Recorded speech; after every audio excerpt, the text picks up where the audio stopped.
Hello students, स्वागत है आप लोगों का ऑनलाइन क्लासेस में। मेरा नाम अवनीश कुमार और मैं आप लोगों के लिए इस वीडियो में लेकर आया हूँ क्लास 10 साइंस लेक्चर थर्ड। चलिए स्टार्ट करते हैं ऑनलाइन क्लासेस में। Online classes class 10th science chapter first lecture number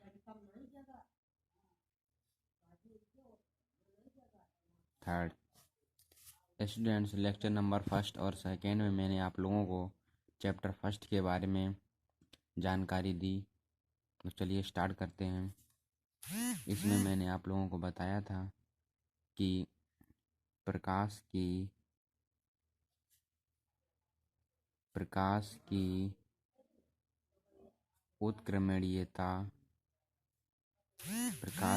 उत्क्रमणीयता के बारे में, रिवर्सिबिलिटी ऑफ लाइट के बारे में मैं आप लोगों को बताने जा रहा हूँ। तो स्टार्ट कीजिए स्टूडेंट्स और हेडिंग डालिए प्रकाश की उत्क्रमणीयता। इसमें स्टूडेंट्स पहले समझ लीजिए, दो फिगर बनाते हैं। प्रकाश की उत्क्रमणीयता जो है वो प्रकाश के परावर्तन पर ही आधारित होती है।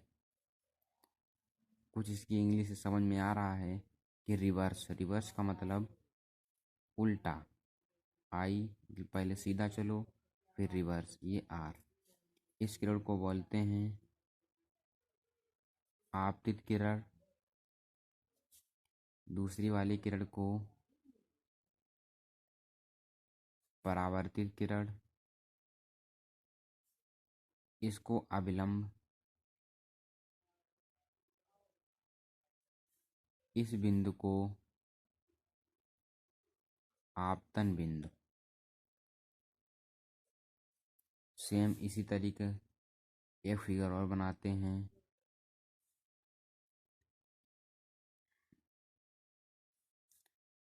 अब इसमें जो एरो का चिन्ह था नीचे की ओर था, इसमें ऊपर की ओर। इस किरण को हम आपतित किरण, इस किरण को परावर्तित किरण, इसको अभिलंब। ये कोण आर होगा, ये कोण आई होगा, ये बिंदु आपतन बिंदु। तो स्टूडेंट इसमें क्या किया गया, जो आपतित किरण होती है इसमें परावर्तित किरण मान लिया गया और इसमें जो परावर्तित किरण होती है उसमें आपतित किरण मान लिया गया। मतलब इसमें जो उत्क्रम कर दिया, मतलब चेंज कर दिया गया। इसमें जो आई बनता था वो आर हो गया, जो आर था वो आई हो गया। मतलब एक तरीके से हम कह सकते हैं कि जब प्रकाश के परावर्तन की घटना में यदि परावर्तित किरण को आपतित किरण मान लिया जाए तो आपतित किरण जो परावर्तित किरण की भांति व्यवहार करती है। अतः हम ये बोल सकते हैं कि प्रकाश में अपने गमन पथ में जो है उत्क्रमित यानी कि उत्क्रमण निहित होता है। यानी कि उत्क्रमित करने का जो गुण होता है वो उसमें निहित होता है। तो इसकी डिफिनीशन कैसे लिखेंगे, नोट कीजिए स्टूडेंट्स। जब प्रकाश में परावर्तन की घटना होती है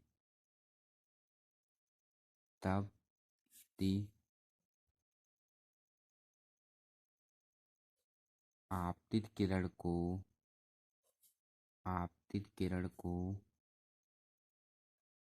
परावर्तित किरण मान लिया जाए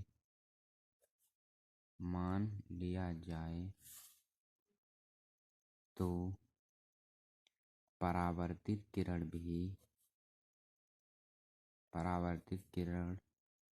भी आपतित किरण की भांति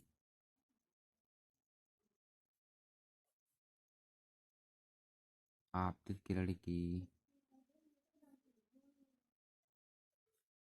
भांति व्यवहार करेगी या करती है। अतः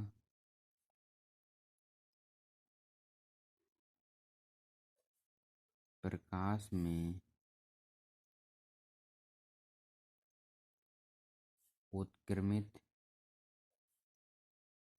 करने का गुण निहित होता है। यानी कि इसमें क्या होता कि प्रकाश में परावर्तन घटना होती तब यदि आपतित किरण को मैंने क्या किया, परावर्तित किरण मान लिया जाए तो परावर्तित किरण जो होगी वो आपतित किरण की भांति व्यवहार करेगी। आपतित किरण की भांति व्यवहार कैसे करेगी, वो ऐसे करेगी चूंकि इसका जो एंगल होगा, इसका जो एंगल जो आई है वो इसके आर के बराबर होगा, जो ये आई है वो इसके आर के बराबर हो, तो एंगल सेम बनेगा, फिगर के ऊपर कोई प्रभाव नहीं पड़ेगा। तो स्टूडेंट्स डिफिनीशन नोट कीजिए। आगे बात करते हैं प्रतिबिंब की। आगे हेडिंग डालिए स्टूडेंट्स, प्रतिबिंब।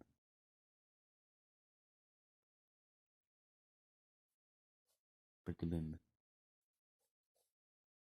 प्रतिबिंब किसे कहते हैं पहले समझ लीजिए।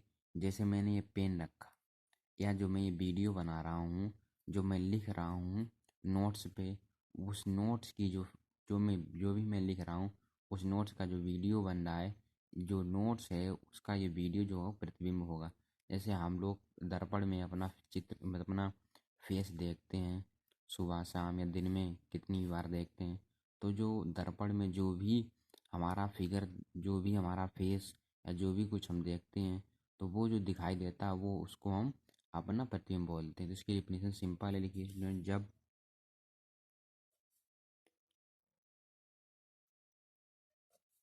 दर्पण के सामने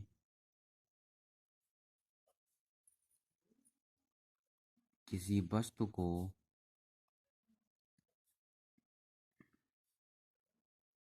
रखते हैं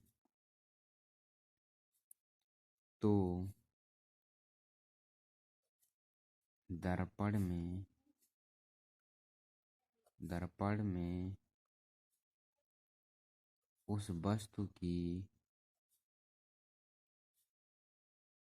की जो आकृति दिखाई देती है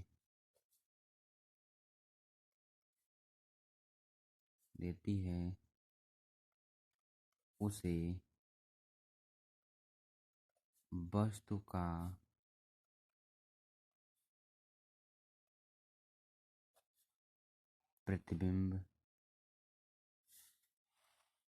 वस्तु का प्रतिबिंब कहते हैं। यानी जब दर्पण के सामने किसी वस्तु को रखते हैं तो दर्पण में उस वस्तु की जो आकृति यानी कि जो फेस दिखाई देती है उसे वस्तु का प्रतिबिंब कहते हैं। हेडिंग डालिए, प्रतिबिंब दो प्रकार के होते हैं। नंबर एक, प्रतिबिंब जो है वो दो प्रकार के होना है। नंबर एक, आभासी प्रतिबिंब। आभासी प्रतिबिंब। हेडिंग डालिए, आभासी प्रतिबिंब। नंबर दो, वास्तविक प्रतिबिंब। तो सबसे पहले आभासी प्रतिबिंब, हेडिंग डालिए, इसमें लिखिए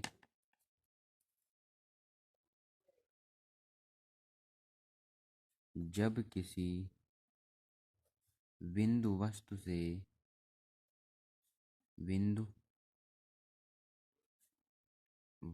से चलने वाली प्रकाश किरणें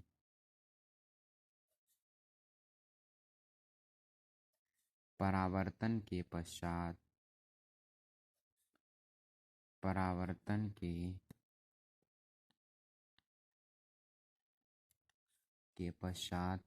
किसी दूसरे बिंदु पर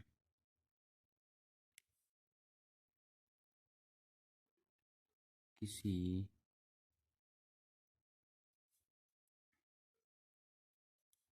दूसरे बिंदु पर किसी दूसरे बिंदु पर वास्तव में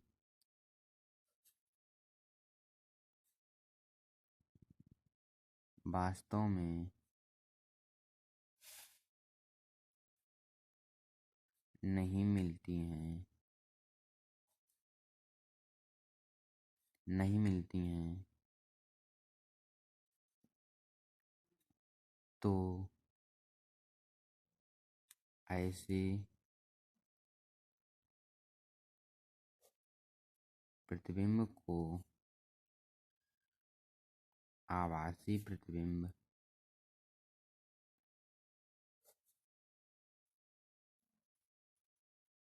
कहते हैं। इस प्रतिबिंब को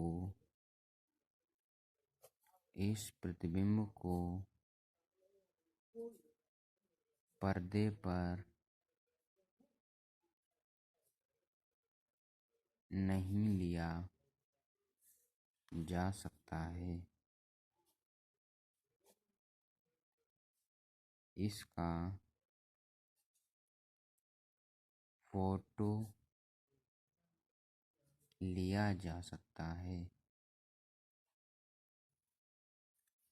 स्टूडेंट इसको समझते हैं कि जब किसी बिंदु वस्तु से चलने वाली प्रकाश किरणें परावर्तन के पश्चात किसी दूसरे बिंदु पर वास्तव में मिलती हैं या दूसरे बिंदु से आती हुई प्रतीत होती हैं, इसमें और आगे लिख लेना या इतनी डिफिनीशन कोई दिक्कत नहीं। तो ऐसे प्रतिबिंब को या उस बिंदु को जिस बिंदु से किरणें आती हैं उस बिंदु को और जिस बिंदु से आती हुई प्रतीत होती हैं या जिस बिंदु पर पड़ दिखाई देती हैं उस बिंदु को उस बिंदु वस्तु का आभासी प्रतिबिंब कहते हैं। तो ऐसे प्रतिबिंब को आभासी प्रतिबिंब कहते हैं। इस प्रतिबिंब को पर्दे पर नहीं लिया जा सकता, इसका फोटो लिया जा सकता है। तो स्टूडेंट्स अगर वीडियो अच्छा लगे तो लाइक कीजिए और ज़्यादा से ज़्यादा इस वीडियो को शेयर कीजिए अपने दोस्तों में, ताकि आपके सभी दोस्त ऑनलाइन क्लासेस पर तैयारी कर सकें। सेकेंड है इसमें वास्तविक प्रतिबिंब। स्टूडेंट्स वास्तविक प्रतिबिंब को अगले वीडियो में मैं आप लोगों को बताऊंगा। बने रहिए ऑनलाइन क्लासेस के साथ में।